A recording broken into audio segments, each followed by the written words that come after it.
school golf teams is having a fundraiser, and they asked me if I would build something for their auction. So I thought a golf bag organizer would be pretty perfect for this. Now, this project actually requires one sheet of plywood plus a little bit extra. I had some scraps that I was able to use from a previous project, so I only purchased one sheet of plywood. But if you don't have any scraps, you will need to. I cut down the sheet by making the first cut with my circular saw, then moved over to the table saw to finish cutting out the material I'll need for my side.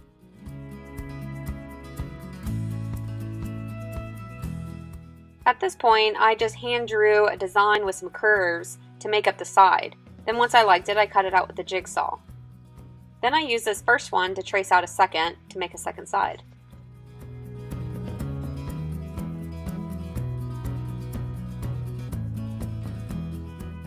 Then next I cut a footer. Now I'm sure by now y'all know how I work. I just kind of build things as I go. I put everything in place and gave it a good look over. Bottom would be flush with the footer, cubby in the middle, maybe an open shelf to put stuff. And that's what those hand signals mean. Oh, and taking time to love on your shop animals never hurts the design process. I don't know if it much helps, but it definitely doesn't hurt. Okay, so next I cut the bottom and put in a few pocket holes on each end. Then I switched out my regular blade for my dado stack and put in 2 dados that will later receive the center cubby section. To start assembling things, I grabbed the footer and attached it on one end, then laid it on its side and attached the bottom.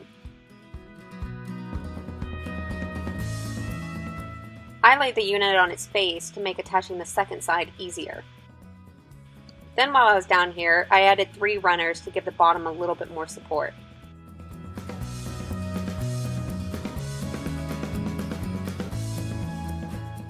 Alright, next was to start on the center section, the cubby section. So once again, I hand sketched something, cut it out with a jigsaw, then used the first as a template to make the second.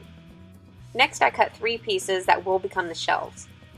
Now when I decide the spacing on something like this, I try and use items that will actually be going inside the shelves.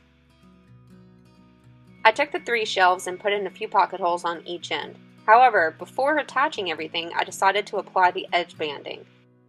This was a tip that one of the viewers left me in a previous video, and I'll tell you it's a lot easier to apply this edge banding to a loose piece than an assembled piece. After it was all applied, I came back with a box blade to trim it up. Then I continued to apply it to the rest of the unit as well as the cubby sides. And next I started attaching the shelves. I would put in the first screw, then take a tape measure and measure that the front and back were the same measurement before putting in the rest. When one side was done, I just clamped on the other side and attached that as well. To actually attach the cubby unit, I first laid down some glue, then used my joiner's mallet and a spare piece of board to persuade it into place. And I went ahead and clamped it and let it dry for about an hour. Then I started attaching the back, first by putting glue all over the back edges, then using my nailer to hold it in place while the glue dried. The last thing to do, building-wise at least, was to cut 4 braces and attach them on the top and the bottom of the 2 bag compartments. This really stiffens it up so an entire back piece is not necessary. And here's the completed unit. Now just to finish, and I think it'll be done. Okay.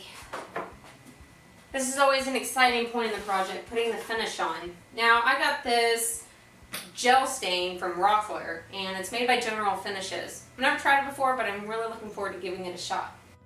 This gel stain is unlike any finish I've ever used. It has a very thick consistency, as you can see here.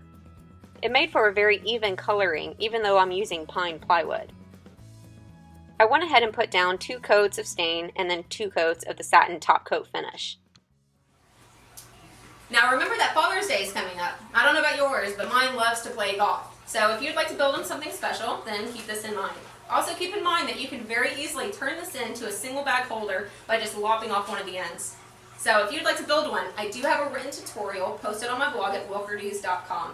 Leave me your thoughts in the comment section below, and I will see you soon.